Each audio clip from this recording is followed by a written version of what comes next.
It is now 9:01. We will call the Finance Committee meeting to order. After you get seated.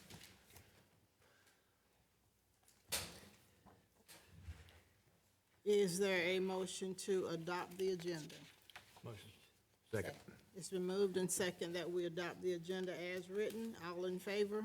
Aye. Any opposed? Minutes, April the 10th, 2024, for the Finance Committee Budget Workshop minutes. Is there a motion to adopt and approve the minutes? So moved. Is there a second? It's been moved and properly second that we adopt and approve the Finance Committee Budget Workshop minutes for April the 10th.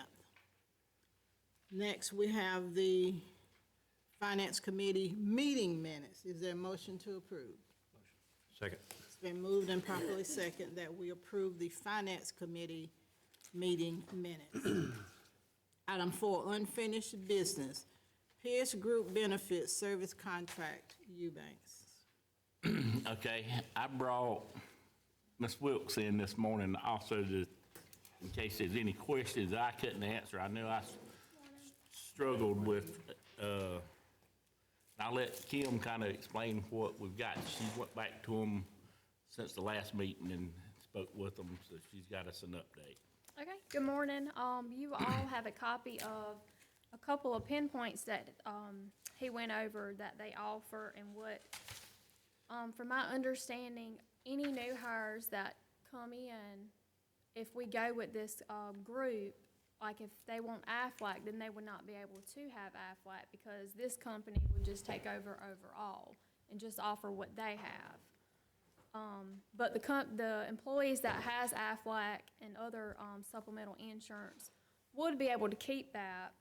They'll be grandfathered in, but any new hires that come in will not have access to other supplemental insurance. But he just listed a checklist of different things that they offer, and I'll be more than welcome to answer any questions if you have any. And how we would like to go forward with this, if we want to do the one-year contract or. What advantages do you see in this compared to what we're doing now? Honestly, I don't see anything other than, I guess, the competition between each supplemental insurance, one's less, such as the cost. He never really got into it with me with that, about how much it would be, because it was based on different things when he sits down with the employees, such as their age and the income. Do you know any other surrounding counties that are using this? Now, I do know that the school district is using them, but they're using them more for open enrollment, such as during October, they use their benefit for that.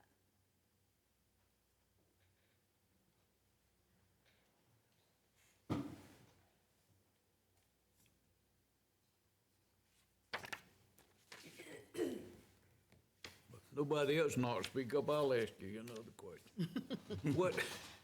What is your feeling on it? How I feel is I don't mind giving another company a chance, but I don't think it's right if we have new hires come in and they find out that someone has AFLAC and then they want it and they're not eligible to get it. I think we should be open for every supplemental insurance to be offered. Thank you, that's what I need to know. So the way it is now, there's a little bit of competition. You might have AFLAC for some, you may have something else for others.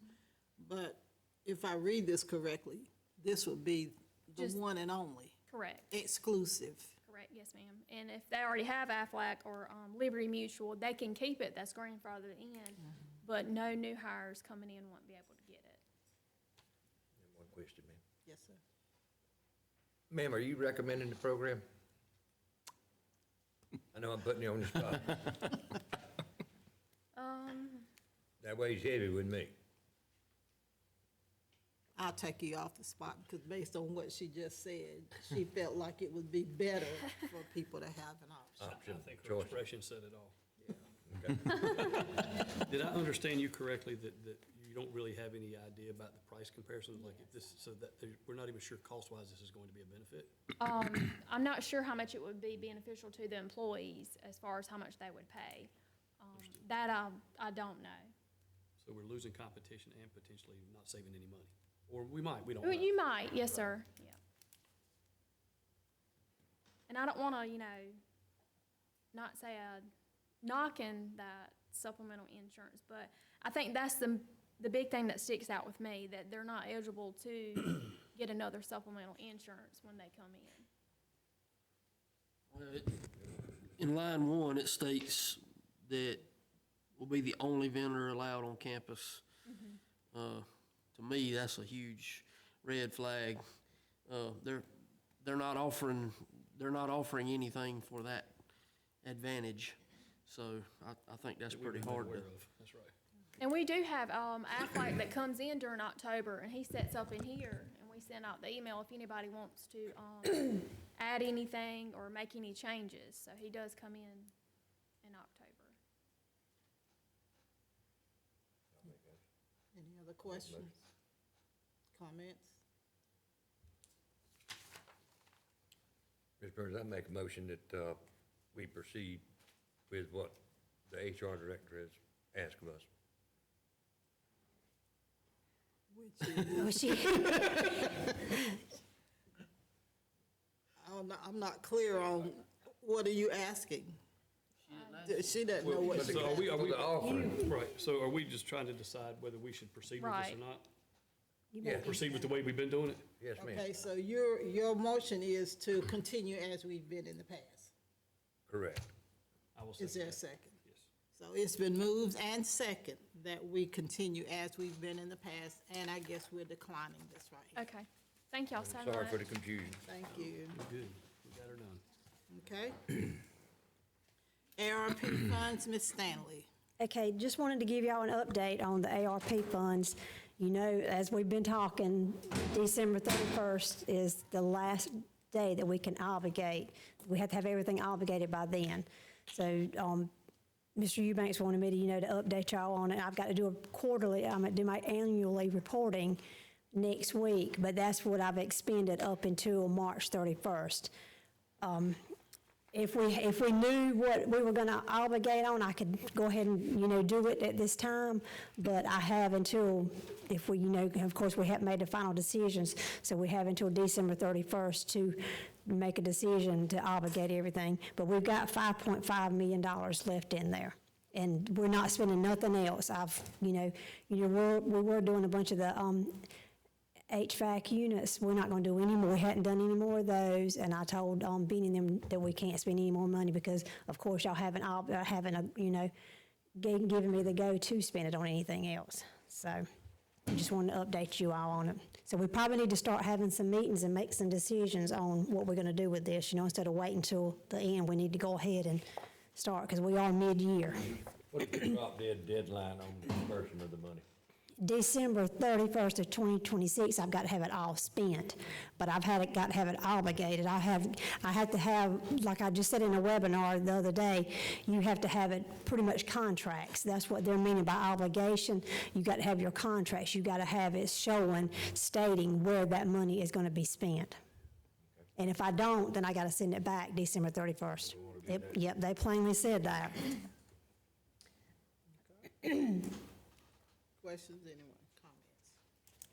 Okay. 2024-25 general fund budget overview, and this is our third draft, Ms. Stanley. Okay, I guess before we get in depth with the third draft, the purple book, the two things that I wanted to point out to you that I should have had sitting on top of your book. You have requested an update on our bonds. Well, I've done a bond payment schedule, and it's got some highlights of the yellow writing on it. That I wanted to supply you with that. To your right, Mr. Curtis, up there at the front. Yeah, up there. That's both of the bonds that we have, and the items that's highlighted in yellow, that's the payments, and of course, I've got written out to the side paid. So that kind of just gives you a general idea of where we at on our bonds. So I wanted to give you that. And then also, you all have requested about the take-home vehicles. You'll also see a list of the employees with the take-home vehicles and their justifications. So I wanted to give you those two items before we got into the in-depth with it.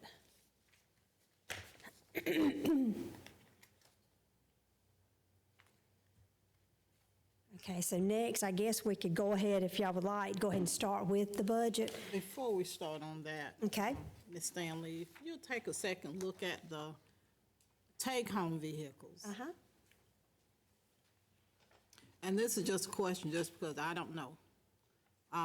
But why would building codes be on a on-call 24/7? I'm just asking because. Yeah. Okay, if y'all think back, since building codes went in effect years ago, That was before my time. yes, it's always been, there was a lot of times inspections could be done on the way. You know how contractors work. I mean, they've got projects started and all. They could catch them on the way to work, plus they could catch them on the way home also. That's kind of where that, also in lieu of a disaster or whatever, they are, and I can't think of what it's called, but they're tied in with emergency management, where they go out and assess properties for damage and stuff like that, if needed also. And have they I was thinking, hadn't Derek mentioned something about having sometimes like those where they moving trailers in on the weekend or something to do with their power? I remember one time he was talking about he had to go out on a Saturday or something. They were trying to hook up a trailer that they had pulled in or something. I was thinking I remember something like that. I just happened to think about I would say that. their biggest thing is to cater to the contractors early in the morning and late in the evenings on the way to and from work is their biggest thing. Okay. Any questions, anyone? Could we ask for identification on special ops under Sheriff's Department to see who those people are? And I think we've got all that. Didn't want to print all that out, Okay. and if there's certain particular ones like Special that. ops, hold on, And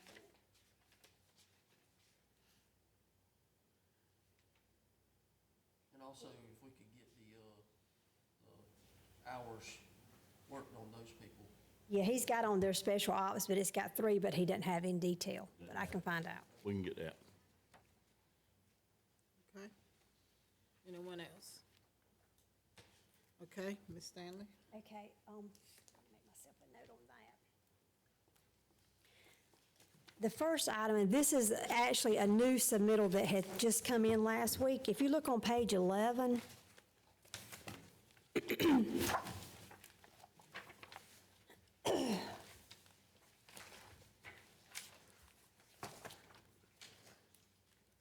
okay, this is the soil and water conservation. We currently give them $1,000, where they're requesting for 500 more. You said page 11. Yes, ma'am. It's on the other non-departmental.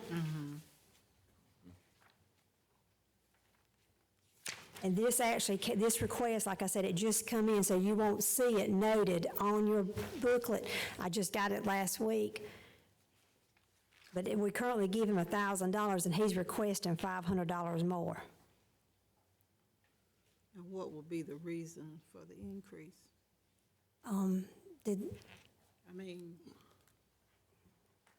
what did? did he justify an additional increase or just because of, I mean? I think with the increase of their cost on everything that they're doing, they had come to Mr. Eubanks and was requesting more. We started out with them several years ago, and it started out at 500, or either 200, I can't remember exactly when, and then we had increased it a couple years ago to 1,000. But they've come back, and I think that they're incurring some increase in expenditures, and I think they're trying to look, to help their funding. I think one thing to take into consideration with their request is the amount of money that they actually bring into the county on behalf of farmers and all those other people. It's millions of dollars that they bring in every year, to put into the county. So, I mean, if there's something small we could do and they don't ask every year. Yeah, it's been several years, like I said, when they asked for it to be increased to 1,000.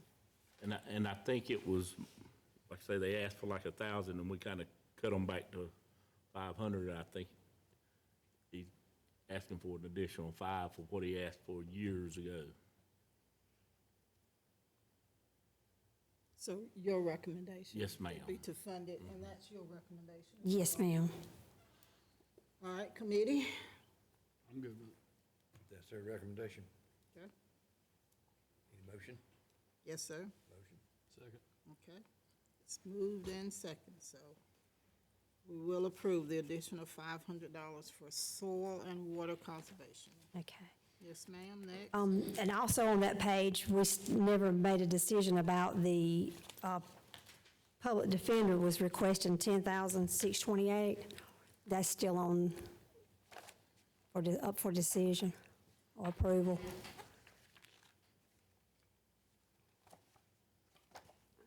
I make a motion to deny. I know at the last meeting, we talked about, waiting to see what they were going to do. Since some of it had changed, you were going to wait and see how they were going to, if they were going to be able to get some of the inmates out, so I didn't know. We never made a final decision, so that's why I wanted to bring it back. Got a motion on the table. It's been a motion, there's not a second. I'll second. So y'all going to deny It's it? been moved and second that we deny, but I will have to say, I look at those numbers every day. And I think yesterday, or maybe today, we've got like 116 inmates. And I just don't understand, and I know the magistrate, the defense attorneys, the prosecutors, the judges, I know all these people have to work together. But the numbers just keep going up. They're not going down. It's like, what are we doing? And I'm glad the sheriff's department is still arresting people, but just putting them in and holding them and never getting them out, I just don't understand it. I feel like they need to come back to us with a proposal to show us what, I think y'all let it be known that, look, show us what you can do or do the work, and then let's see what we can do for you.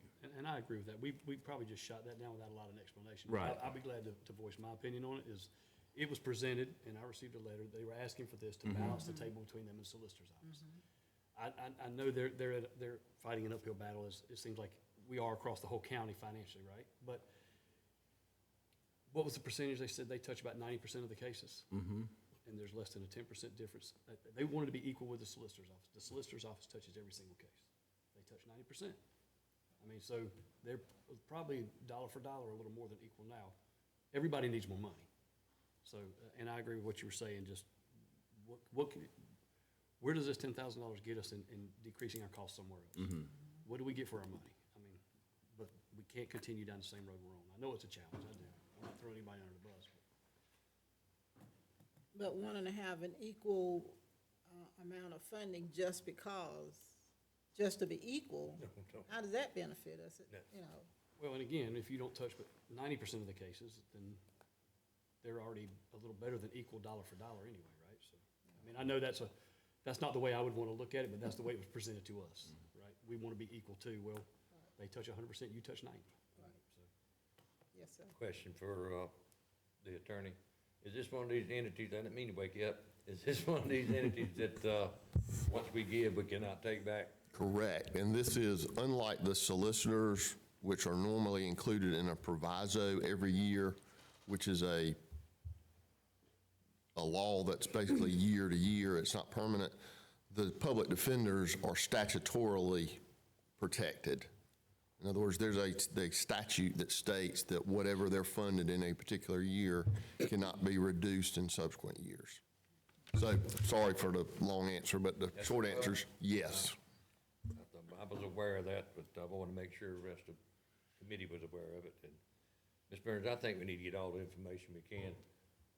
And being fair, don't just ask the public defender, but also the solicitor's office for their payroll. And I'm not for or against any of it. I'm just gonna throw this out there that we do need to take into consideration when talking about the numbers and, you know, working together and all. The role of the public defender's office gets misconstrued sometimes because it is not their job to make sure that prosecutions move forward. Basically, their job is to defend the folks that are over there. And a lot of times winning in that realm is time is on your side.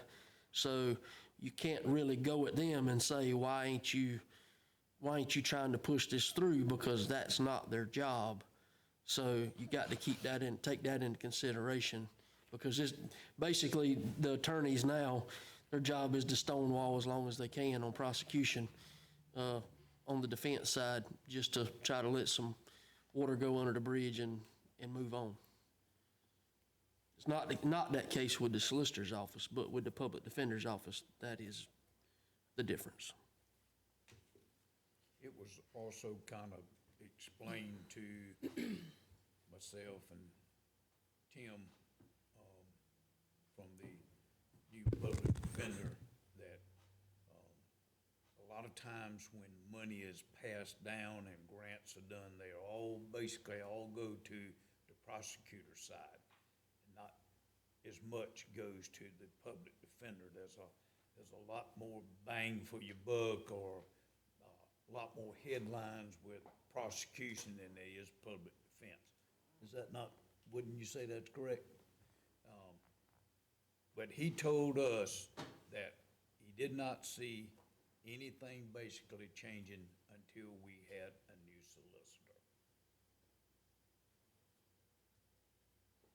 We can just roll on till next fiscal year and see what happens. Well, as of right now, it's been moved and second that this item be declined. Moving right along. Ms. Stanley? Okay, next on page 17, on the magistrate's office, Judge Melton had came and met with Mr. Eubanks about, one of his concerns is he's down, if you remember, he's down one full-time magistrate.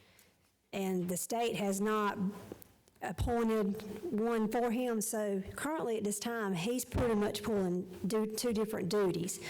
So he wanted to request, additional funding. And I know that this needs to go in with the other items in executive session, but he's wanted to be here if anyone had any questions for him. Who's responsible for getting that person into your office? To answer your question, Chairman, is the senators. The senator do the appointing. And then from the appointment, the governor has to sign off on it. Would this be Senator Gustafson or Senator Malloy? Senator Gufferson, at this point. Have you talked with her about getting this done? Yes, I did. I talked to her when she came to meet with you all. She came by my office personally, and she sat down with me, and she said, well, I promised you something 3 years ago. I didn't do it. So we're gonna make sure it happened this time before anything happens. And we was in the process of getting Judge Davis to come full-time. But something happened in Columbia where that was stopped and put on hold. Said something about some red tape. So if that stopped, and session ends this week, the session ending this week, and if he don't be full-time after the session, then we gotta wait a whole nother year. Then we might not have the same senator. Depends on how the election comes out. So I'm still sitting where I was sitting when I first became the chief. Soon as Judge Falkenberry left, it's been the same thing since I've been there.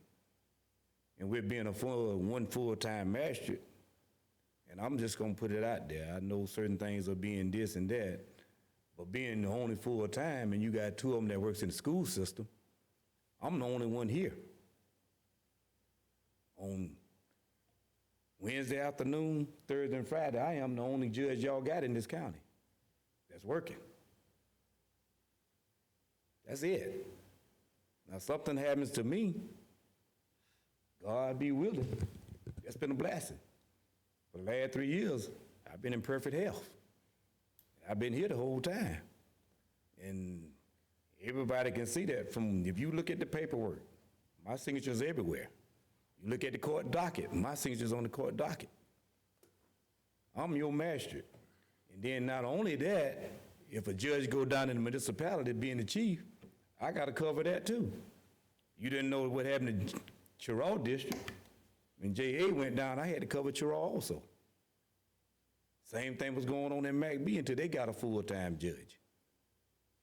Every case that come to the bond court, if they don't have a judge, I got to cover all of that as the chief magistrate. I'm responsible for the whole county, no matter what judge it is, except for the circuit judges. I didn't know that either until I became the chief. But you find out stuff when you become and you get in a position, and everybody drops everything on your desk. And not only that, I'm 24/7. What I mean by that, if they can't get the other judges, my phone does not go off. No matter where I'm at, I got to get back. When was the last time you spoke with Senator Gustafson? I spoke to her office about 2 weeks ago. And I'm gonna tell you what we discussed then. From the senator's office in there, not Gustafson, but the senator's office. I guess they have a clerk that works in the senator's office that works for all three different senators that's in the same office. She told us that we gotta do something a little different because y'all not been reappointed. Y'all was held over. And if the election happens today and us being held over, then that senator can come in and wax us all out. That's everybody except for Judge, what's her name? Gaskins. Judge Gaston. She's the only one because she appointed her. Her appointment runs out in 2/26. Matter of fact, Senator Malloy gave me a call Monday because when he got the letters of a recommendation and everything, he didn't know what was going on either. He said, wait a minute, we got to do something about this. We need to make it happen before we come out of session. So right now, I think somebody's trying to figure out now that the antennas have came up. That we got a problem in Chesterfield County. If I remember right, Madam Chairman, the senator came before us here 6 months ago and told us that she was actively looking for what we needed and by law needed another full-time magistrate. Right? Okay. That has not happened. And basically what he's doing is double duty, if I'm understanding you. That's correct. Okay, now, if the jail's got to be cleared every 12 hours, he's got to make sure it's clear. If one of them's sick, then he's got to go. And I think that happens kind of every now and again. Well, he can. And I'll point it to as a council member. He can tell you. Ain't most time you call me when ain't nobody's over there? Yeah, just to add a little bit to the situation to give a little better understanding also.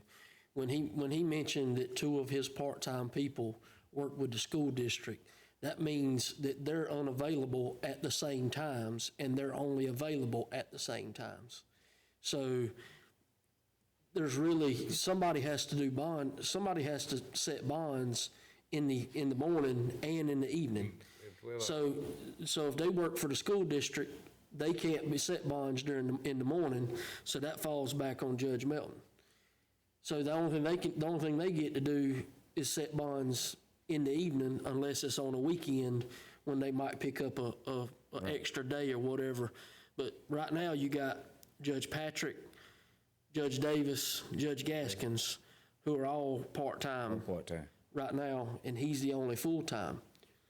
So I don't think we have any control over who you have because we don't have that authority.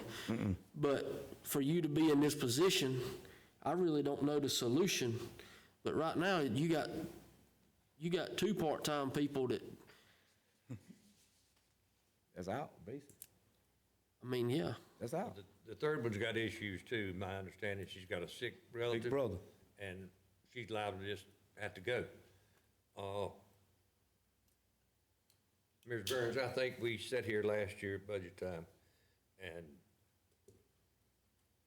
the state was supposed to do certain things as far as salary. And we said if they didn't, we would. You recall that?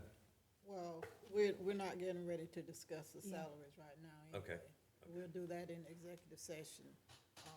I think your question was, who was responsible Yeah, for the shortage? It would appear to me that the senator would be really, really pushing to get this thing through since it's up for reelection. Yeah. But she also pushing to be reelected. That's what I'm saying. Yes. I agree, 100%. I don't see how this is gonna benefit her in terms of, I mean, if you got a position that's been open for some time. Right. In this county, and your citizens are, I won't say lacking, but overworking the one full-time, I don't see how that would be a benefit, but that's just me. I'm just making ma'am. a comment.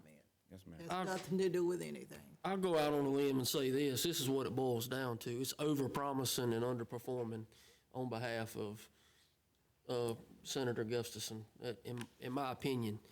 And for you to be in this position, I wish there was something we could do, but I don't know that there's anything money-related or anything else that we could do to relieve you of the workload that you have without somebody bringing some people to the table, other than in the executive session that they talked about, maybe something with the salary.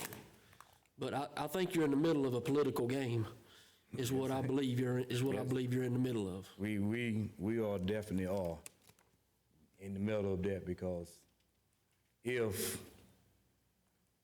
June, when the primaries are, and either way, no matter who wins, we still sits in the middle. And now with the redistricting, with where I live, I'm not in Gustafson's territory. I'm in Senator Malloy's territory. With him not being the majority of the territory of the county, that puts me and Judge Patrick in a situation. Both of us. It's a tough dilemma. It's a And situation. we don't have the answer. With Senator Malloy's, with his tenure being longtime serving member, maybe he would have a little influence. And I think that's why I got a phone call Monday. So because he was unaware of a few things that was going on too. And so I hope that he walk across the hall or wherever his office located from her and have a conversation with her. And I think that's what he was doing. He said he would make sure he talked to her and find out what's going on, because he was unaware that we were still in holdover and all of us is on the same pace. Because most magistrates are not appointed at the same time. It kind of 1, 2 years or 2 years apart like that, where you don't lose all of them at the same junction. But we are in a situation that is very unprecedented, because that doesn't supposed to be laid out like that. And I don't know what happened in the past, but that's y'all. That's why I say y'all need to know what's going on in the magistrate office. Because that's been, I don't know how many years that's been going on, but that needs to change. Where everybody ain't up the same time. Well, thank you, Judge Melton. We will continue the conversation in executive session. And I can go with something about y'all was talking about with the solicitor and public defender. If you check those records and you look at who's in that jail, majority of them don't belong to the magistrate office. I can guarantee that. Your magistrates are taking care of business. Thank you. Okay? Thank you. Thanks, Judge. Ms. Stanley? Okay, on page 18, if you recall, at the last meeting, we were speaking in regards to the line item, the custodial, and I asked you to let me review that because I was kind of stumped on what the reason for the increase would be for. And in reviewing it, I'm recommending that it should be just left at $600, that there is no need to increase that. Okay, and that's custodial and pest, Yes, ma'am. okay? So move. Okay. It's been moved and second that we leave the custodial and pest at 600. Thank you. Okay, on page 23, which is the building and grounds, this is pretty much just informational. Since I generated this budget last week, there was a change in insurance status or life change for one of the employees, and we're having to add the spouse. So this line item on your fourth draft of budget will increase, I'm talking about the fringe, will increase $5,172. So I just want to make you aware of that. So if you're reviewing this one to the next one, you'll see that change, and that's why. So that's just basically just information for you. Is that on page 24? 23, building codes. Okay, gotcha. Okay. Okay, and on page 24, the mini excavator, I got some quotes in, some state contract quotes. And it's their range, one is ranging pretty much from 87,000 to 113 is the state contract quotes that I had gotten. So I didn't know, if y'all wanted to talk about that, or just best food for thought and for you to think on for next time. Can they, I mean, is it feasible to, do we use a mini excavator all the time, or is it feasible to maybe try to pick one up through state government? Well, I can tell you all this, and I don't know the loader and all, is it on deeper end? We're ranking them the most important. I would definitely have to say the loader is a necessity that we're gonna have to look at for the road department. That's something that's used every day. Then second would be the bucket truck, meaning with everything that's of any reach throughout the county, that's used very regularly. I also, after the last meeting, discussed the boom truck with the building maintenance and all, and they too agreed that, no more than it's used, that's something that we could rent out and understood that. But on the flip side, he said what the employees or whoever would have to understand, when you have to schedule that, it may take a little time of it being inconvenienced with heat or air or whatever by using that. So I say that to say, well, right now, if we could assure to get a loader and a bucket truck, I think the majority of this was gonna be used, we could use with the sale, be purchased with the sale of some old equipment that's coming up. Let us get the green light to do those two pieces first, and then at that time, let's see what we have remainder of money through the sale of this property, and then we could take this up at a Yeah. later date for the other stuff.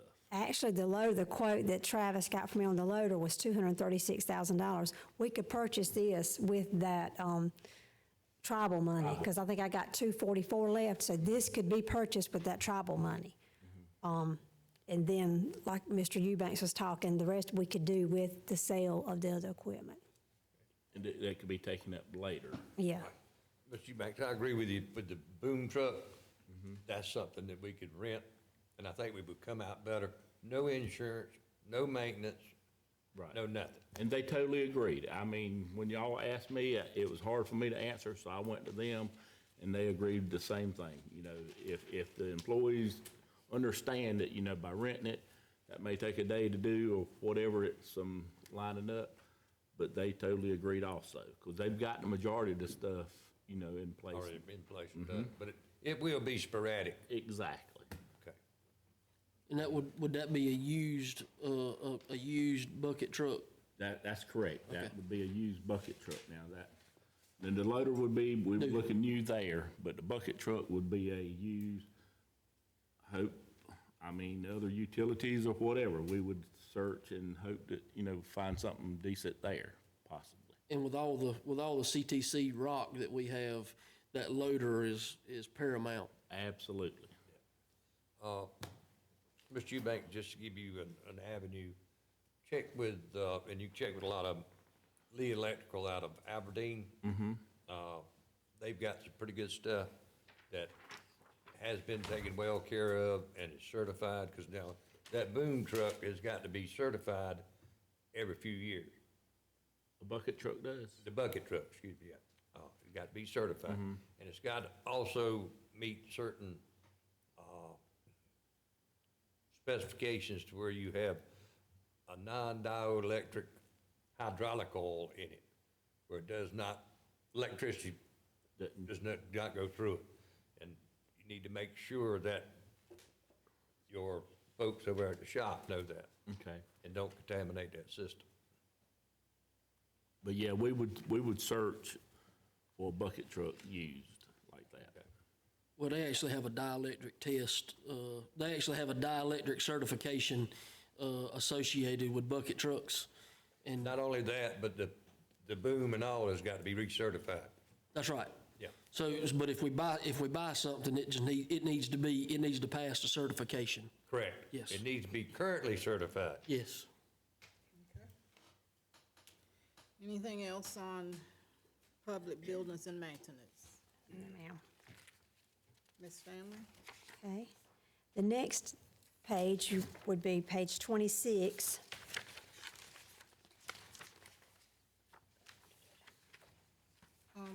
Okay, is this, Let me ask a question on page 25, because okay, we're gonna address that in, well, let me ask a question. Technical support, yes. is that supposed to be 18,000 or 12,000? It's supposed to be decreased 12,000 because it's 3,000 per quarter Okay, of the hosting, so that's where that come in play. decreased by Yes. 12,000? Yes, ma'am. Okay, thank you. Okay, the next page is page 26, and you'll actually see behind page 26, I put some information in there for you.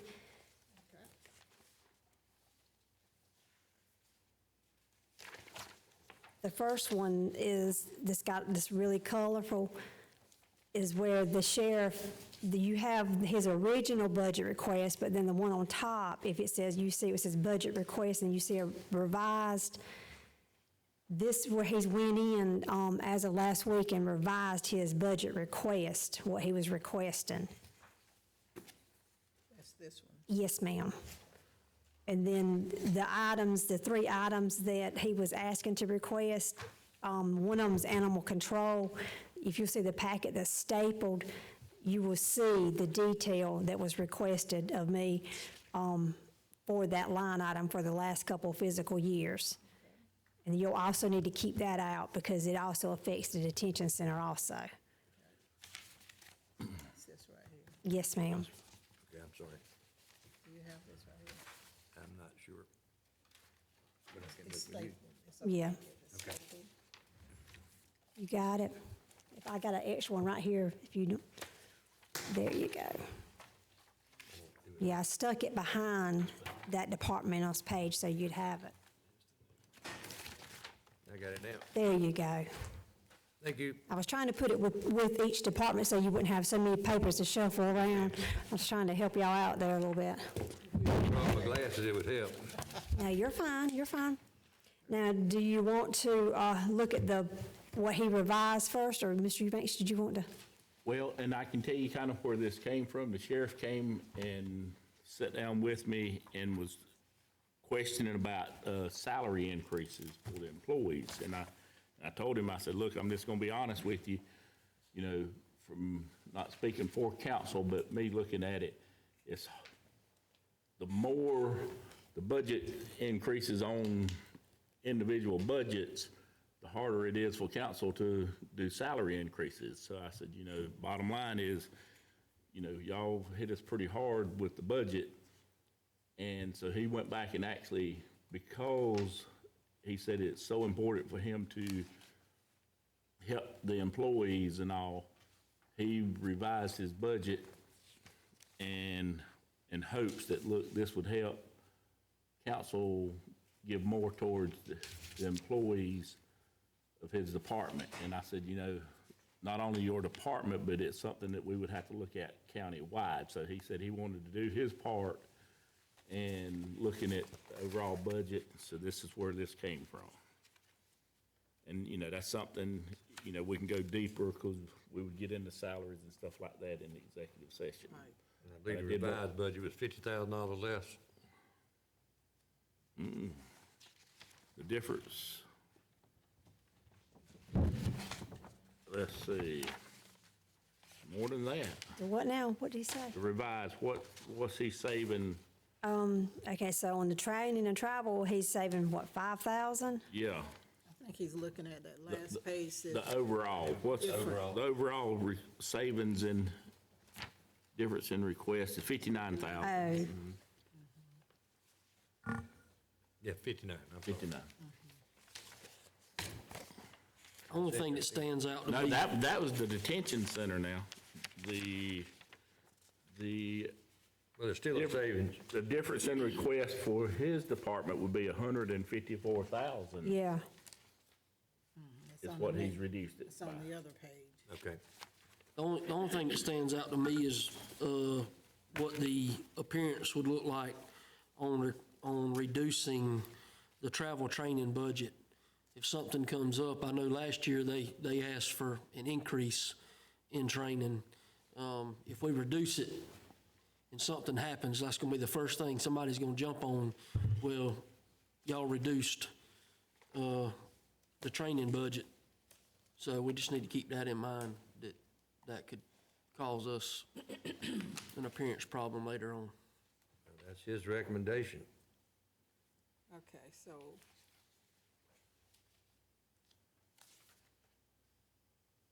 The only thing on the sheriff's sheet that we have not addressed, of course, the salaries and the animal control. Is that right? That's correct. Okay, so now we're looking at animal control. And that's where you have given us this printout here, where you've gone back several years, Yes, ma'am. and we see what they've actually spent.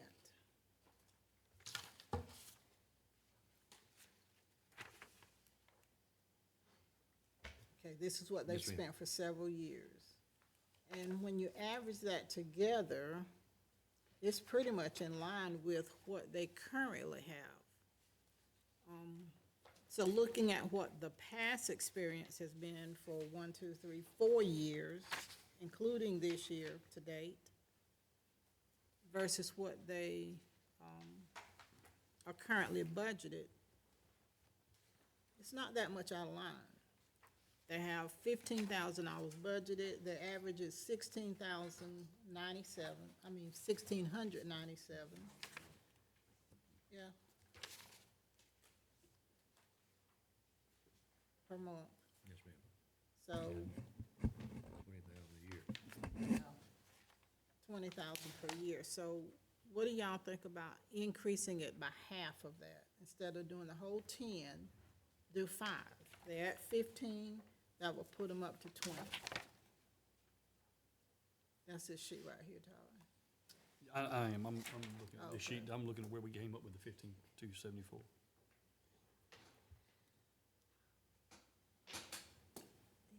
I don't think it's a bad idea. And if push comes to shove, he runs out of money, he can't come back. Correct? Do what now? I said if push comes to shove and he runs out of money, he can't come back. He can come back? Yep. Ask for supplemental appropriations if you don't have any money Yeah. for certain needs that are critical. What you think, Mr. Smallwood? I'd go along with what Ms. Burns said. Okay, I think that's I'll make the motion. I'll second it. Okay.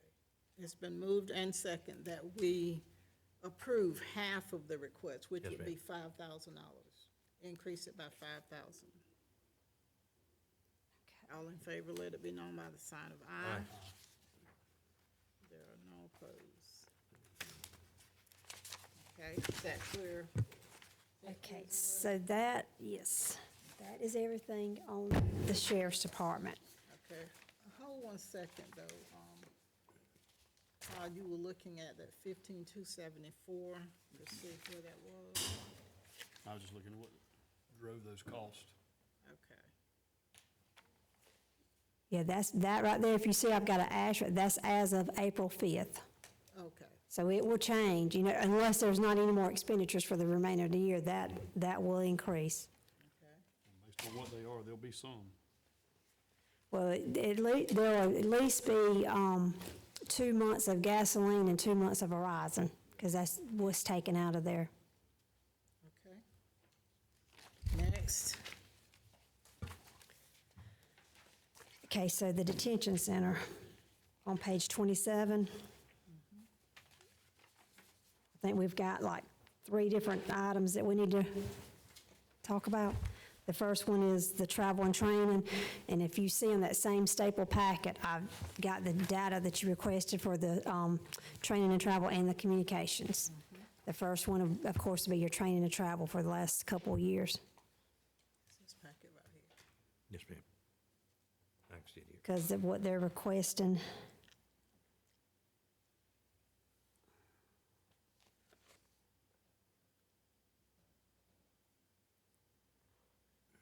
So they are requesting a $10,000 increase. They originally were budgeted $5,000, and if you look at the actual expenditures for 1, 2, 3, 4, 5, 6 years, 6 years, Been less than the $5,000. absolutely, for 6 years. So,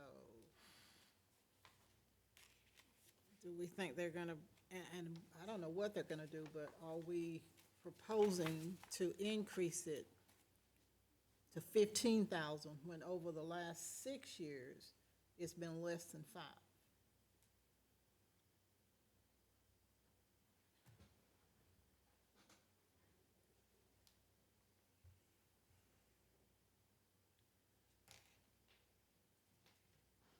I guess my question is, if we're running under 5,000, is that because we're trying to stay under budget and nobody's being properly trained? I mean, I think the training in that facility is very important. Sure.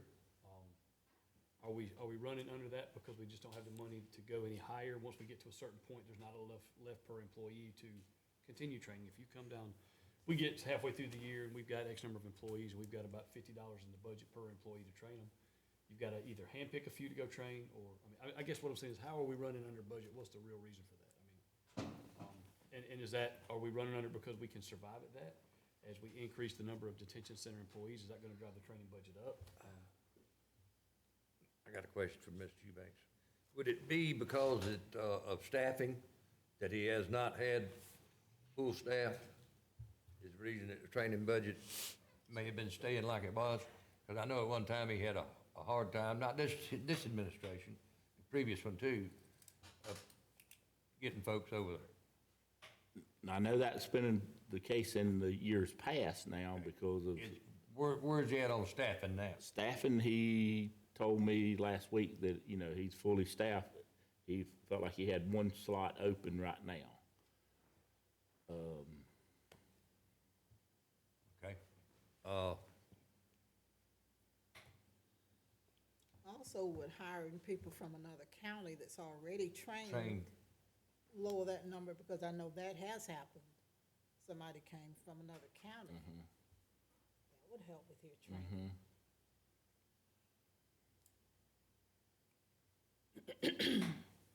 I don't know why the numbers are low. I guess you're trying to answer that. Right. Mr. Eubanks, why these numbers are running low. It may be that the people are adequately trained. It may be that they're trying to meet the budget. I don't know. But looking at the history, I agree. Is that, Really all you had to go by. is that Lexapol online training, is that something new? No, I mean, I see it, anything new? it's in, I think if you actually look, you'll see it in the detail. Get into that a little further before we make a decision on it. that's the request of the committee. Would you like for Michelle to look into that before we make a decision on it? 'Cause I'm confused. I mean, I'd like to be sure.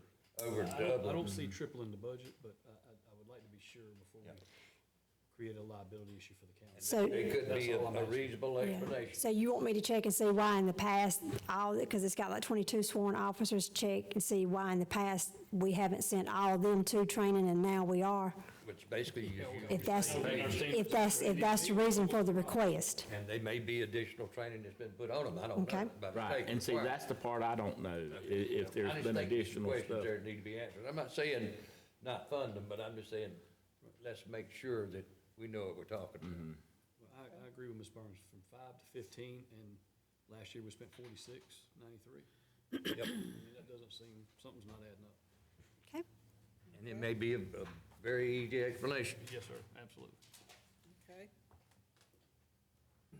All right, so, Ms. Stanley, if you'll, Okay, and then the other one is the communications line item that y'all asked for additional information. If you look back a couple of pages, you'll see the summary. okay, that's this page right here. What page was the summary on? It's in that staple packet that yeah, if you go, you have to go back a couple of pages. Go This back. page right here, Todd. It looks like that. You gotta go. I gotta keep going, all right. You just tell me which way to go. You said back, I started backing up. I think each one of us needs a personal assistant on You this. want me to go matter. There you forward? go, there you go. Okay, so they are requesting a $15,000 increase. Currently, they have a $25,000 budget. And if you look at their expenditures over the last 5+ years, they've only gone over that 25,000 one time in 5.5 years, a little over 5.5. So if you average out what they have spent, it's around 24,690, which is what's actually budgeted. So my question would be, why is there a $15,000 increase? And that's my question. And if you look on the front, the very front page, she's got in there, this pretty much communications is a fixed expenditure. You know, it's the communications that you need for that department. So she's got Sand Hill telephone, cell phones, and then the other reoccurring expenditures, and then radios for vehicles. So the other reoccurring expenditures, I'm not quite sure on what all that makes up, but whenever I reviewed the detail of each of the different vendors, I come up to roughly like $24,000. But, once again, you know, I'm not in that department. There may be something that they could be adding for this year or not. I can't answer that. But that's there, if you look on the very front, you'll see. But I mean, they've already supplied that to you. So they're gonna come right back with the same thing. Well, I mean, But it doesn't match the numbers here. Yep. That and that don't match. I mean, so I'll just be honest, before I can even consider that, I want to see why there's a difference there. Tell me just. So y'all want to know what this reoccurring expenditures is, what they're saying, there. that it hasn't been there in the past. so is a consensus to gather more information on Yes. this? And when we get this information, we'll be ready to can move move on on. it. Okay, so, all right. So I'm putting more information, Ms. Stanley. Okay. The last one is the food, the prisoner food cost. They're requesting $19,734 increase. I done an analysis on it myself, and I looked at the contract that's coming up July 1, and the cost per meal is $2.06. So I based it on, because pretty much our numbers are staying around 100. So that's the number I based it off on. And I actually come up to $225,000 that it should, they're requesting for it to be $223,000. So in my analysis, you know, it looks like to me it needs to be $2,000 more than what they're requesting if the inmates are gonna stay at 100. Well, and they rarely do. I mean, it's gonna be over, Yeah. and it's over Sounds like because it's the getting ready to get contract worse. is Yeah, at 85. so until this gets resolved with the, Correct. You need to, 5 inmates is what it's based off of. I think our contract's 70. 75. I Yeah, think 70 or 75. On our help, I mean, Southern Health Partners. And we pay an additional fee after that. I mean, that's something that, as a key holder, he has no control over how many he's gonna have. I understand that. And you got to feed them. we need to look at a budget increase on that line item, not because of a request, because of reality. The numbers are higher now than they were 90 days ago, and they're not gonna go down no matter who's in what positions. They're gonna go up.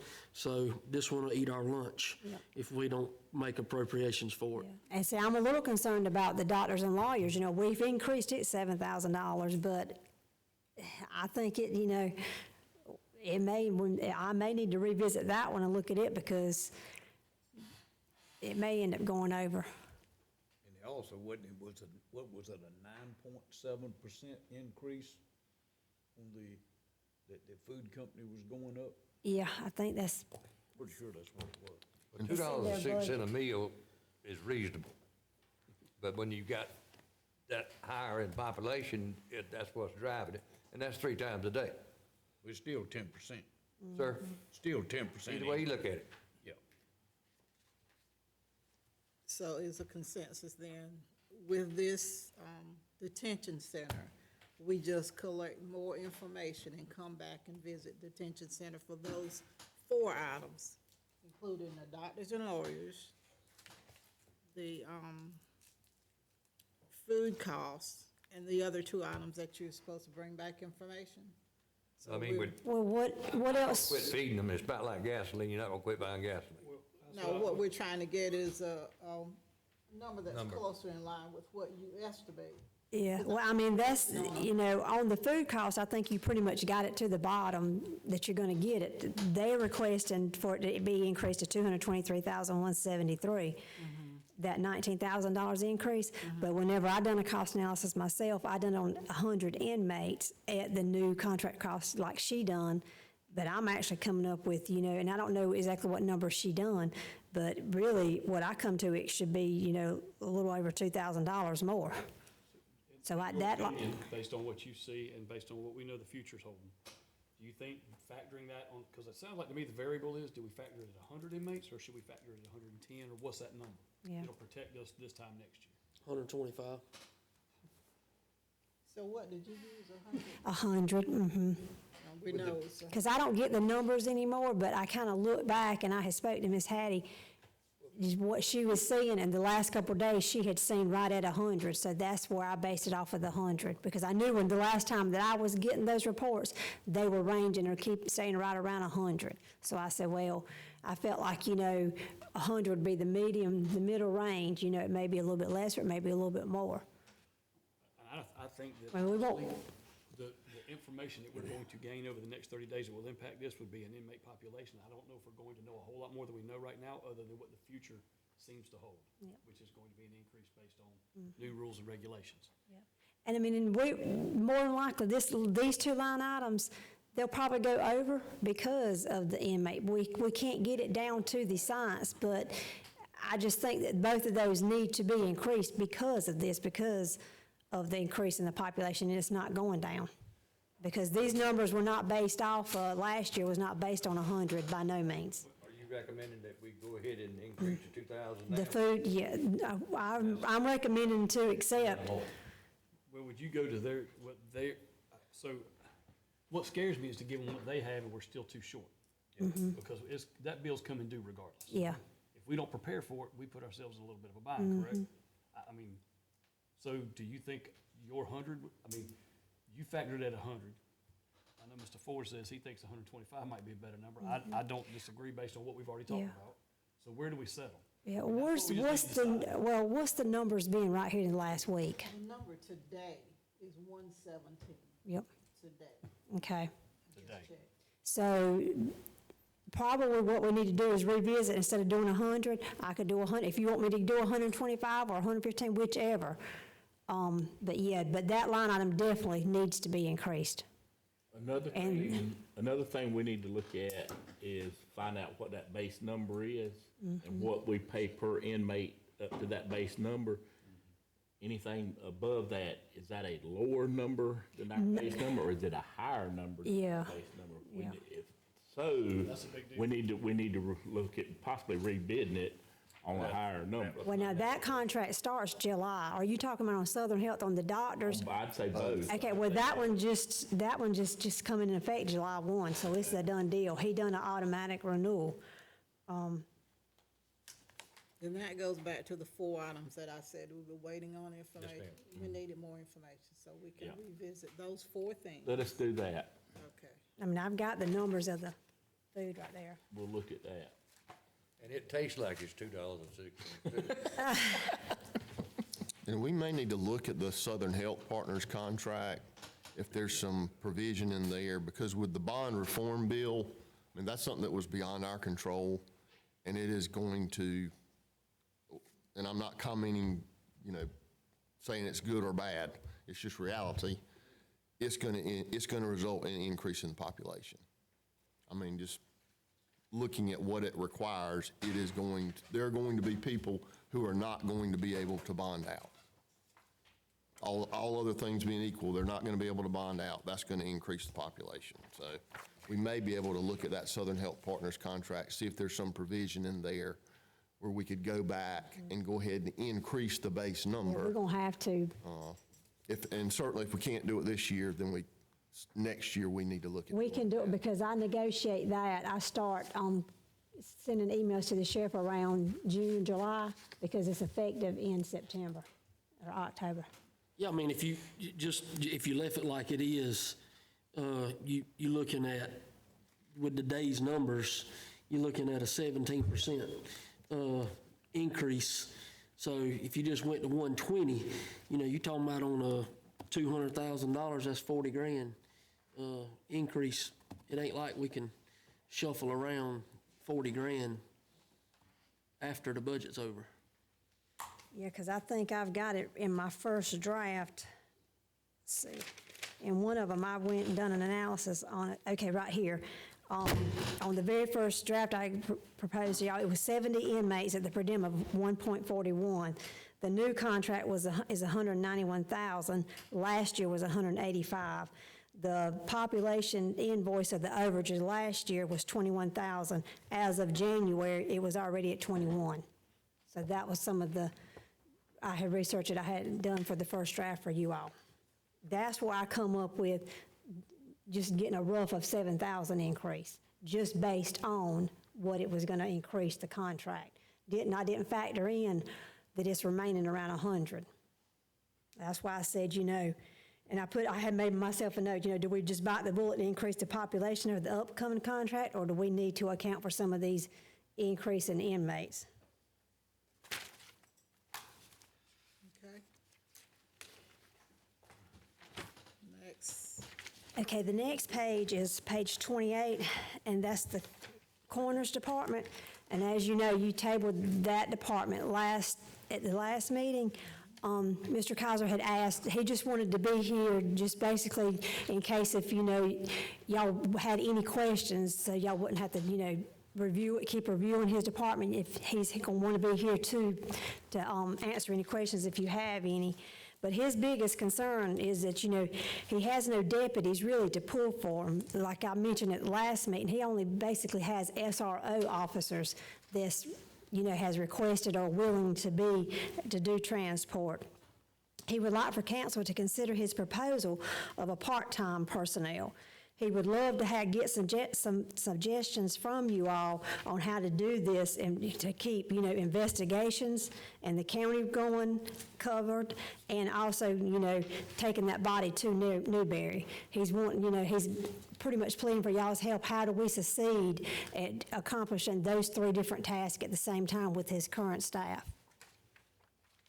And I wanted to mention again how he does it is first is John and himself, then the deputies, And then Jim Murray, which is part-time that, he pulls, that, has on call. And then he goes to the transport. It's his last resort. And then I've included his slideshow thing from the budget retreat, in case if you wanted to review that also, I put that in there.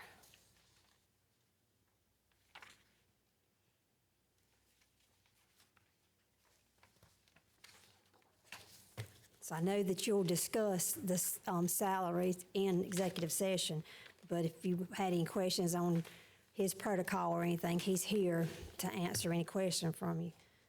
And then we need to, each individual line item, discuss that. Okay, so, in terms of the salaries, of course, that's in executive session, but if you go down to travel and training, it's, currently budgeted at $5,500. It's requesting a $1,500 increase.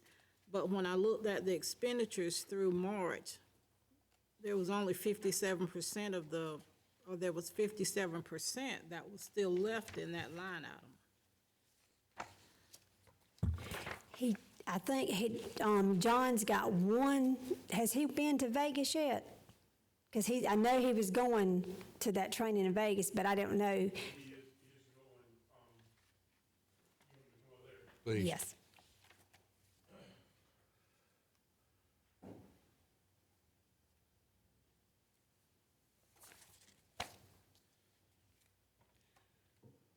John is going to go to that. Part of his going to Vegas is that we are trying to get him ABMDI certified. With that certification, we can go after more grants. So that's the reason for him going to that training.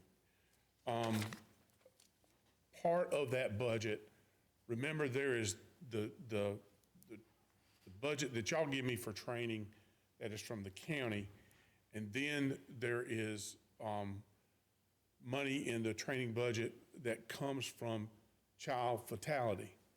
I cannot use child fatality training money to do my other training.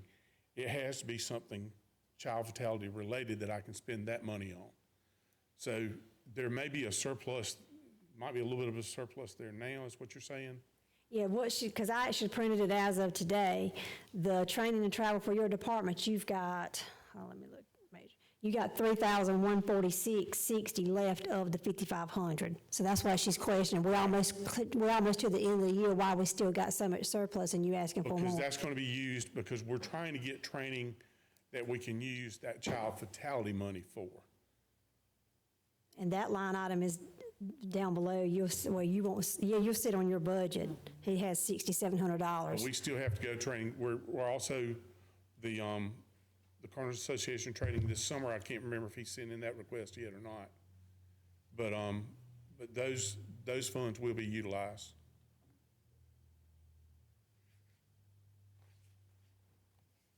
So that child fatality expenses would be the travel and training for child fatality. Right. He We can't- have to have training. Separate than, Right. For example, if the association puts on a conference or whatever, and they include child fatality training in that conference, then we can use that expenditure for that. What we have tried to encourage, and we're trying to encourage our state association, is that we have child fatality training at that, so we can use that money to help offset that. And so far, we've been somewhat successful in doing that. So we're always looking for opportunities with training. For example, Mr. James currently is in Atlanta because of his involvement with our association. They offered him free training in Atlanta for 3 days as it pertains to child fatality. So anytime we can get a grant or we can get stuff like that, we definitely take advantage of. But to address that, the training that we have in place, a lot of it, the 16 hours of that is mandated. We don't have an option. We have to have 16 hours a year. Me and even our deputy coroners have to have that training per year. So we try to provide that at every opportunity we can.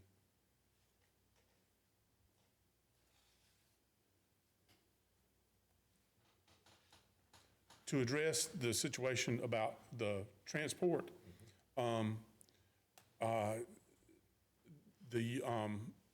my first priority is if John is available and we can do that, he takes that body. My second choice is that we get a deputy to go. And the reason I like for John or a deputy to go is that if it is a case that is a homicide, Newberry will not release evidence that's found in that body to Mr. Murray, who transports for us, because he's not an officer. And they will not release it to our transport services that we use because they're not officers. So even if I get a transport to go, a deputy at some point, either from the sheriff's office or whatever jurisdiction I'm in, has to go retrieve that evidence and get it to SLED, because we can't do that. That's the reason as a last They resort. can transport, they just can't retrieve the evidence. They can't retrieve the evidence. So what I try to do with John or a deputy is, those individuals can do that. So I try to utilize them first. My dilemma is, and I'll give you an example. We had a traffic fatality. Well, we also had a body from a previous call that had to go to Newberry. So in our endeavors, when John and I go to a scene, one of us takes responsibility for the scene, the other one takes responsibility to notification. He usually asks me to do the notification, which can be a difficult thing, but we had one fatality in that had a body already going to Newberry that morning. The traffic accident went through the morning, but so John had to stay at the scene with the body at the scene while Highway Patrol did all their stuff. I had to go with another highway patrolman to go do notification. That was a journey in itself, in that we went to 4 different locations in Chesterfield County to try to find the next of kin, and finally ended up in Darlington at the Dixie Cup manufacturing place over there to do notification of the next of kin. So we were both tied up, and and so we had to get a transport to take the body for us. My concern on that was both of us were tied up. We had a body doing that. If we had another call, I'm out of the county, John's tied up there, what do we do? My part-timers are great, but Mr. Walker works for our EMS system in this county. I've got to work around his schedule. Mr. Chavis, who I just brought on, he works for Life Flight out of Lumberton or Lombard or Fayetteville or somewhere. But he works for them. Mr. Harper works for the Cheraw Fire Department and a funeral home in this county. So at that,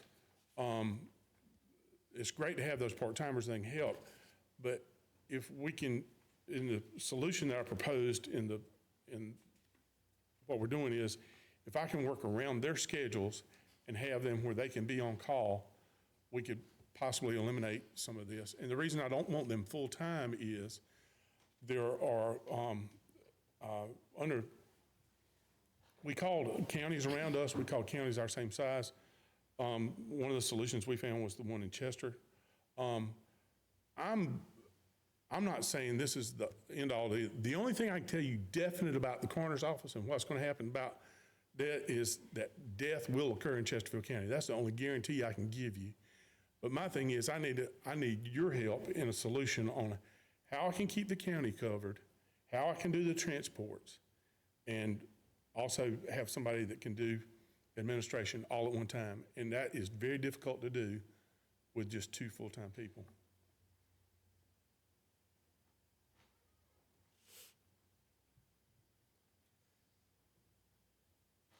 Mr. Kaiser, I'm not picking on you by no means, because you're a No, big fella. I want you to help me with a solution. I know, you big fella, and, but I thought we had this problem solved a couple of years ago. Yes, sir, I did too. Made John full-time and give him a stipend on the salary, and you told this body that, this committee, that there would be no need for transport. He could handle it all, but now it's grown. Yes, sir. It's the The situation you if had the other day with both of you going this way and that way, is that a usual That's occurrence? happening more frequently. Since the last 4 months, Mr. James has told me that we've had, not all autopsies, not all, homicides or anything like that. The last 4 months, we've handled 150 cases. Now, granted, some of those are hospice cases, I'll give you that. But for two people, and with a homicide, I mean, there are so many aspects of that, is we're both going in different directions, getting dental records, medical records, sending somebody for an autopsy, doing all that. And granted, I'll have to hand it to Mr. James. He is really doing his job.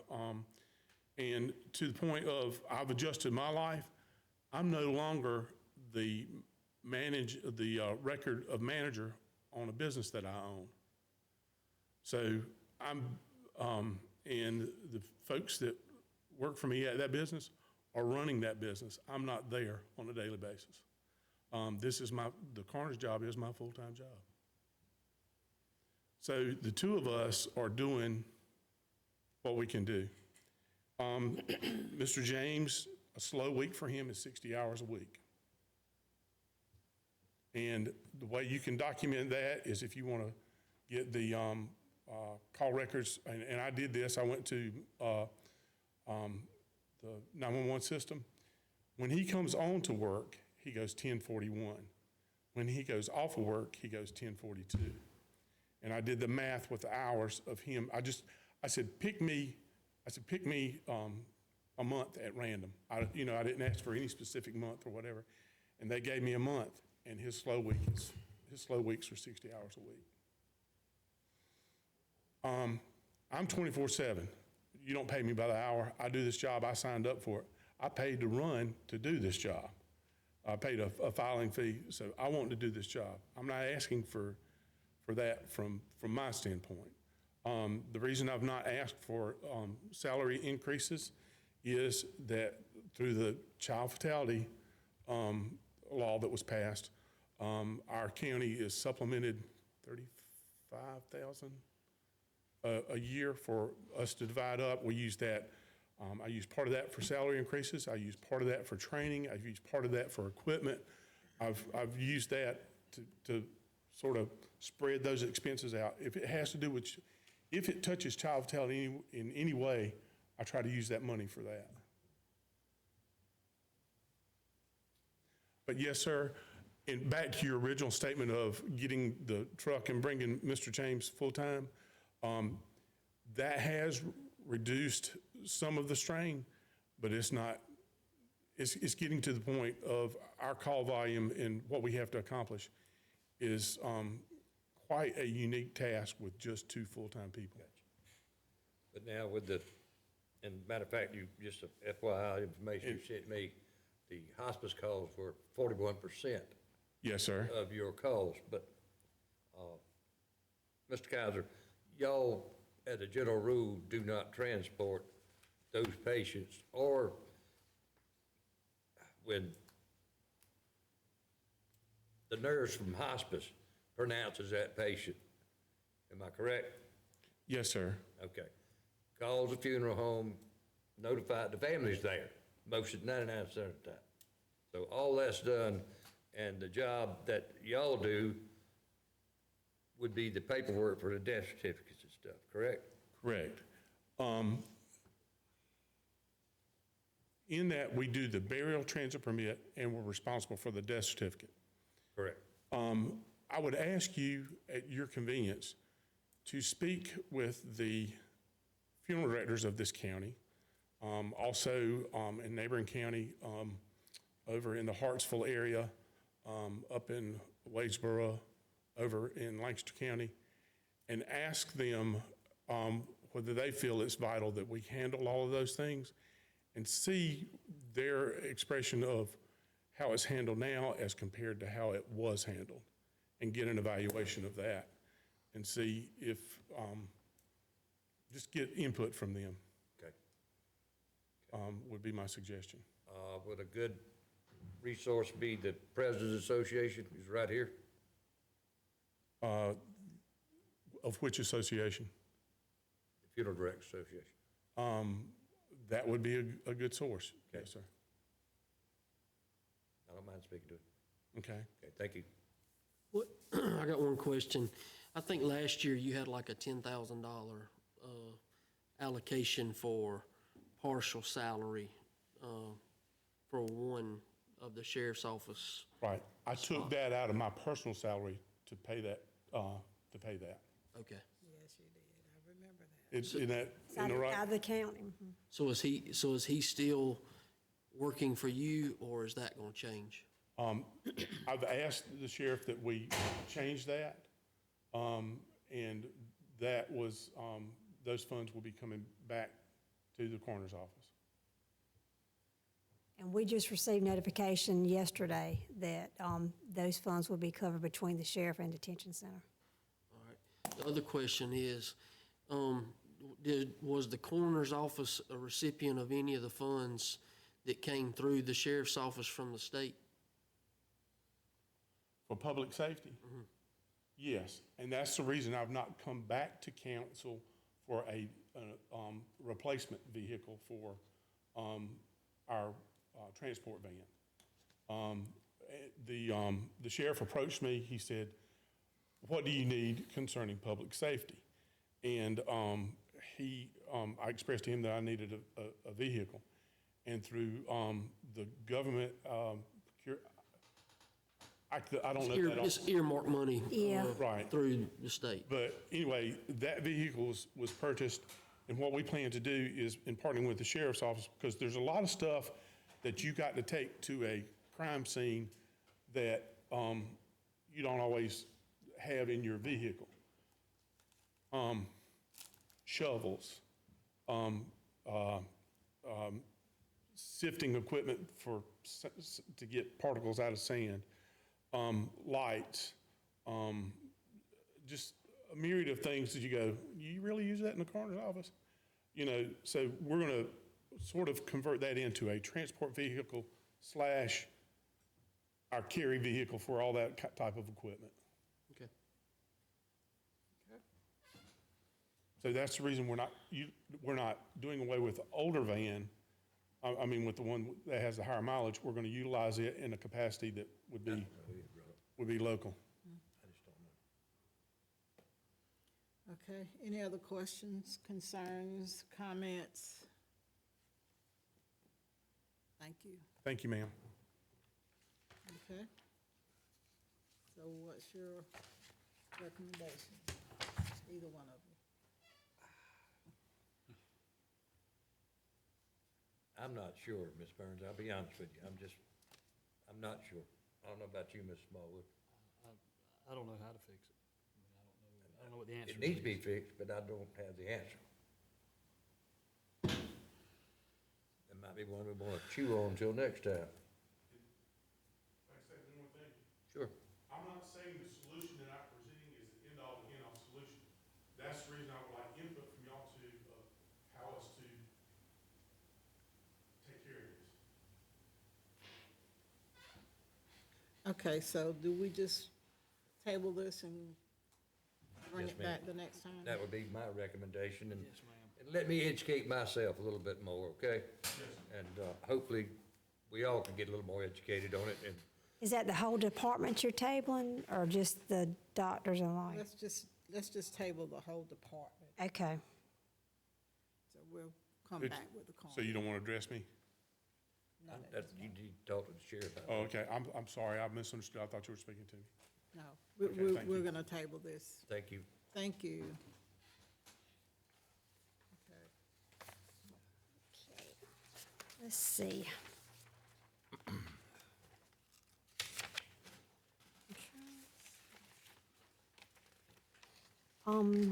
Page 36, the animal shelter, I don't know if there's any change on that, where we were discussing leaving that 10th person in, and the spay and neuter, I think we were still just kind of reviewing and talking with the animal shelter director. Yes, I spoke with her to see about leaving that. She said she would love to leave it, but the problem she's running into is they only have like 14 slots each week for spay and neuters at the vet. And she said it is taking up all those slots to make the flow go over at the shelter. Therefore, they can't use outside help right now, or they can't get outside to come in and do their spay and neuters. She said, I'd love to do that. She said, for the meantime, I'd love to be able to continue to use a part-time person right there for that until we, bottom line, get a vet on hand or staff that would come to our facility. And y'all know what a time we've had there as far as getting that. But the facility's set up for it, that's what it was built for. That's correct. We just need a vet that would come to our facility to do the spay and neuters and everything that we need to do. We're literally having to transport them. And she said 14 slots is all I got a week. And I'm having to take every bit of that to. Where are we at on licensure Of for the meds? still hadn't, for us to be able to utilize them and all, Yes, sir. still hadn't got anywhere there. Now, we've made a few attempts and they would want us to have a vet on hand. They wanted us to go in with a vet to do that.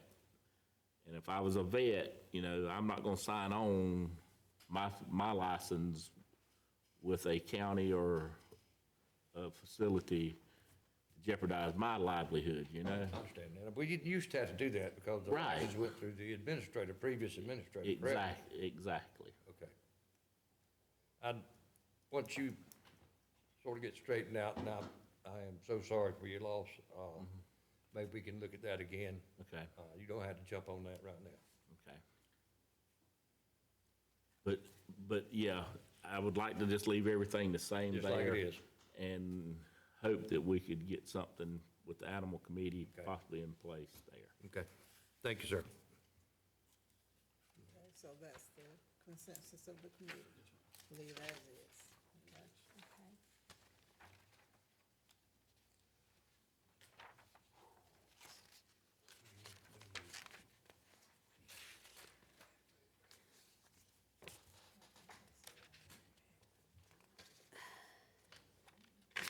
We're almost ready to go to executive session.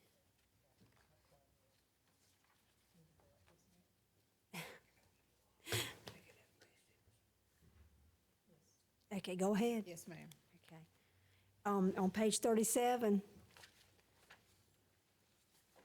this is just pretty much informational for you. When I was, after every meeting, I always compare what I adjust to Ms. Boswell's notes to make sure I've caught everything right. And I found one thing was on the risk management supplies, I actually put it to 6,800. It should only be 5,000 because that's what you approved. So I need to make that change. In the next one, I need to decrease that back down to 5,000 instead of 6,800. So I'll be adding 1,800 back. So I just wanted to inform you on. I didn't know if y'all had caught that or not.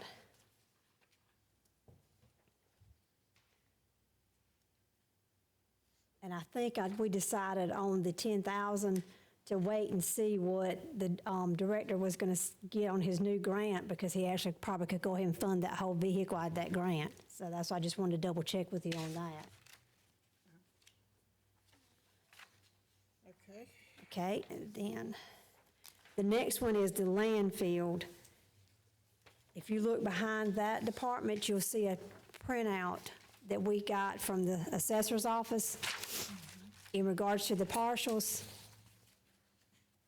If we have an estimate of 21,062 partials, then if we estimated, and then you'd have probably 10 extra employees, because if we started doing that waste, solid waste fee, then we would look basically at $1 million budget versus the $666,000 one. So we were looking at if we actually done this, added on a solid waste fee, it would be roughly around $48. y'all, you all had asked us to kind of look and get an estimate of how many parcels it would be and what the fee would actually have to be to cover that department if we had put that fee on. So that's the estimation that, we had got from the assessor's office and kind of done some figuring on it. Okay. And that's only adding employees on if we were open, and I think y'all determined that you'd have to open more than 2 days a week and on the weekend. I think we were looking at, opening to keep them part-time. Right. Okay, and I think that was more in the discussion Yeah. stage. Because we hadn't figured out how we could get it done to be, Part of this budget. Yeah. So I just wanted, we just want to give you that. all right.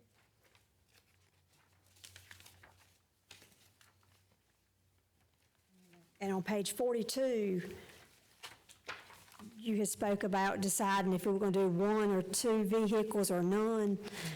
And you want to know, currently they have a 2021 Explorer with roughly almost 26,000 miles, and then a 22 Escape with 10,000 miles. So we got an update of the status of the condition of the vehicles for you.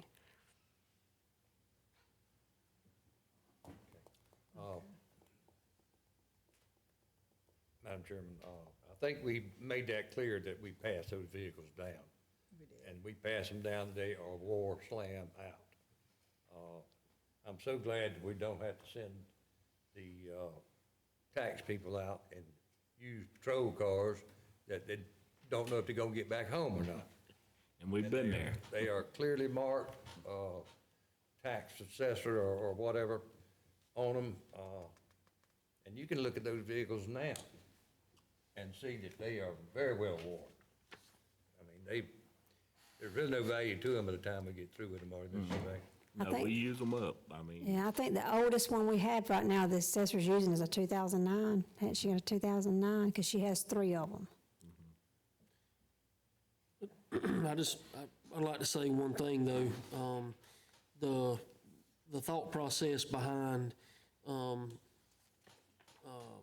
money on the fee in lieu than the budget on that section, may used to be that way, but now, that vehicle money would actually come out of the general fund because there's no excess fee in lieu money to purchase those vehicles with, as there has been in years past. So this is not going to be a situation where there is excess money from the fee in lieu to cover the cost of these vehicles. What he's pretty much saying is, used to how, when you have your fee in lieu money, Marion County comes off the top, then we've added another fire department, so you have 2 fire departments, and we take the whole economic development budget out. And actually, we enhanced, Heath's salary. Yeah, that's in the economic development budget. So by the time you take that out, you're over the amount of fee money we get. Because now that this department, the budget has increased so much over the last several years, so there's no more money to go to the county for the 30% or 30% in the school district. Reliable need and a resource for the vehicles, correct? it is, but in saying that, it allows us, where we was doing them every 2 years, if y'all choose to do so, y'all could lay off another year and we could do it next year. You follow me? It's not something that we have to do to With these keep from low-mileage losing, to vehicles keep this from time. losing out. They're in good shape, and, we can roll it another The year. other departments in fair shape? So you said one vehicle had 10,000 miles on it? Yeah. And the other one had what, 25,000 miles on it? And that's what I say, You that, buy a new one. she's asked for a nicer vehicle, so what could actually happen, you could set it aside another year, and you could possibly look at, doing a little nicer than what they've had. Ask for whatever she wants, Exactly. whatever comes off state contract. Right, but I think right now, the way that budget looks like, we're 50,000 into general fund money, on the economic development budget side over the fee and lieu. So we're already into the general fund money without the vehicles. So, and if you don't purchase it, that money's pretty much would go into the reserve. Any money, any expenditure that you don't expend at the end of the fiscal year, will be, that's to the good, that you won't have to pull from the reserve. Now, where we're passing these vehicles down to, the assessor's office, The assessor's office usually gets them. I mean, we have issued, and we have vehicles right there, that fleet is well enough, we're not getting ready to leave anybody beside the road. right now, no one has shown any need in a vehicle right now. The treasurer's office uses them whenever they got to go out and post properties, this, that, and other. Those vehicles are in good shape, and if nobody's in dire need of one, Not I'm right all now, for I'll pushing it agree, off a I'll year. agree with what the administrator said, we'll just roll over one Yep. year. Let's look at it next year. Okay, thank you. Okay.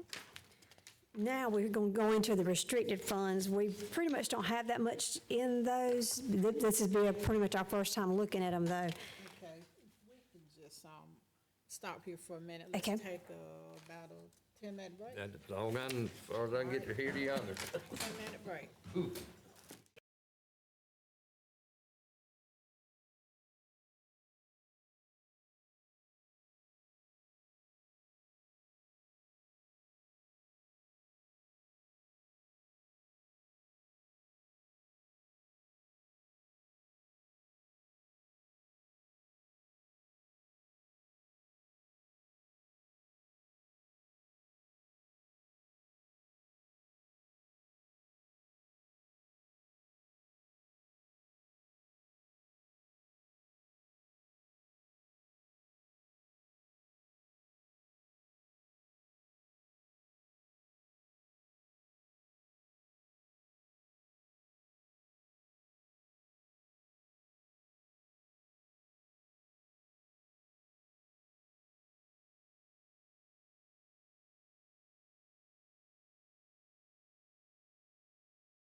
Okay, we're begin again, and we're at the restricted funds section. Ms. Stanley. Okay, on page 44, the road department, other than COLA increases, they're requesting $5,000 on their sign supplies because the cost of the material for the signs has went up. And the signs are still coming down. They are, Yep. and they're critical to EMS and law enforcement. And we changed them from aluminum to fiberglass to try to keep them from sticking. Yeah, and they've been shopping around on prices and stuff still. They're trying to keep it as low as they can, but, Oh, yeah, I know, but you can't help the hoodlum. yes, sir. Consensus approved. I'm good with it. I am too. Okay, one more other thing, I know we've already discussed the loader and bucket truck and boom truck. I just want to be clear and make sure I understood you correctly on the loader. I had given you that price from the state contract. Did y'all give us the approval to go ahead and purchase this out of that tribal money, or are you still thinking? Or if y'all, it'll go in the budget to be approved through that. With the tribal money. Mm-hmm. Won't have to go through our, Capital equipment? Or tell me again? the capital equipment, or, Yes, ma'am.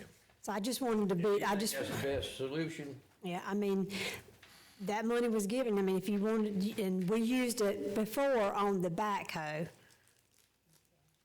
And that would cover the whole cost. Yes, sir. I think that would be the intelligent thing to do. That's on 44. It's on page 44. Look at the bottom. It says equipment replacements needed, loader, bucket truck, boom truck. And then the proceeds from the sale of the other thing would go back into the capital equipment. Correct. Correct, right. And then possibly brought up some of the other stuff at a later date. Yes. We'll rent the boom truck as needed. And I'll let you, and I'll, Put and I'll, tobacco off to next year. yeah, and I'll keep you updated on what the Or at sales a will later be. date that I could bring back, once we saw the purchase of the stuff. If y'all want to take it up later in the Right. budget, because the money will be there. Hopefully, the money will be there from the And sale of To the me, it's equipment. important. I have a lot of beaver problems in my district, and that's about the only way you can chase them. But then it's got to be equipped to be able to do that. That's correct. Now, that's something that would stay in the budget and be pointed out to council that this is how we're gonna utilize these funds. Y'all not giving us permission today to do it. But we gon' It's we gonna gonna stay see in what the these other budget and be sales approved bring by in. full council at third reading. Okay, You see what I'm saying? okay. For the, bucket truck. and- Bucket and loader, Okay, so. Yeah, it was on page 24 that I was making those notes to use the tribal funds.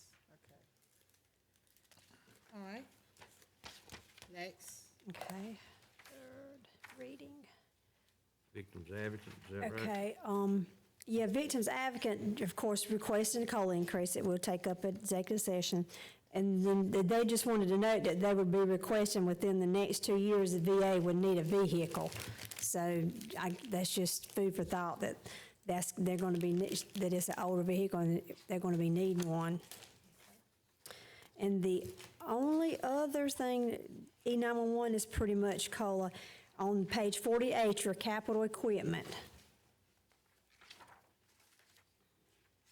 I don't know if y'all want to just kind of sit on this and wait on it, or if you want to go ahead and think about it. I know, one committee member had, said they kind of wanted to see what we were going on, what we were going to increase currently with everything else, with the meal, what we will have to increase before we made a decision to do anything with growth. But that's pretty much on the capital equipment. The only thing that needs to be decided is, do you all want to increase this budget for growth for the upcoming leases in the next couple of years to help out with that? Because you know how we were faced with this year with having to increase the millage because of the payments going up.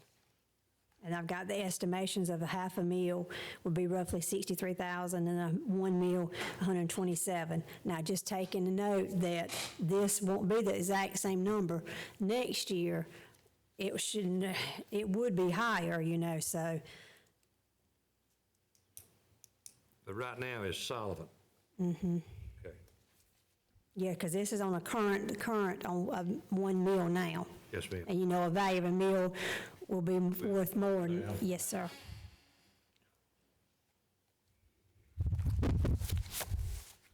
But other than that, you know, that's all that I've got. Okay.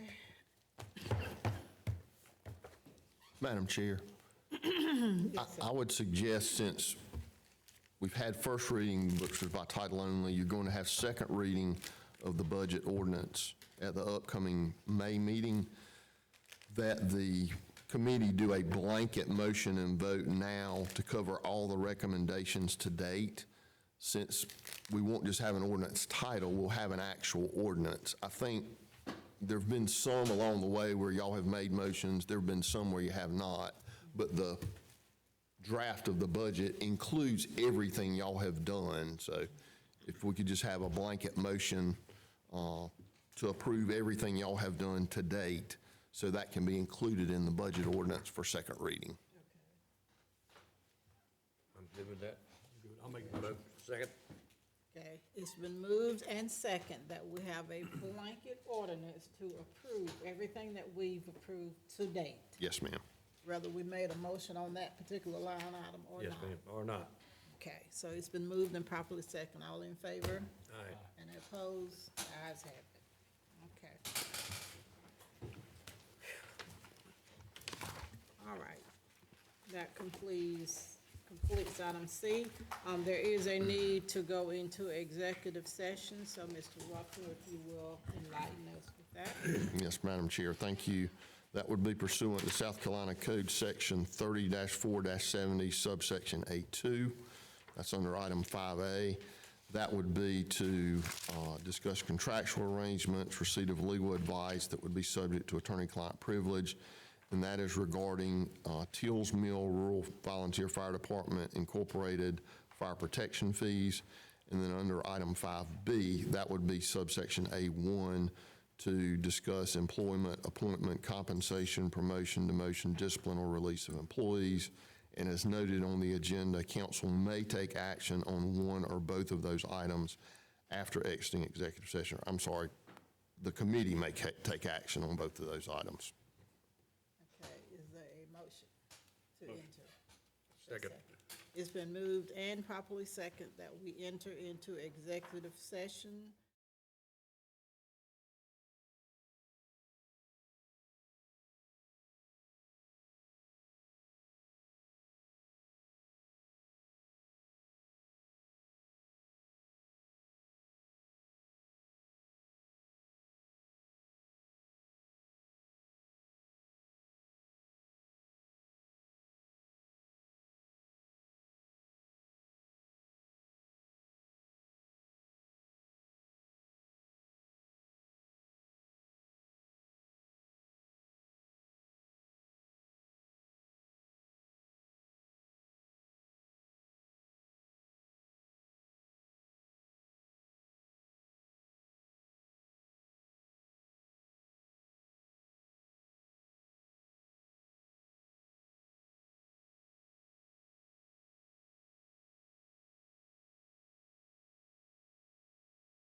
In executive sessions, no motions were made, no votes were taken, and we are exited.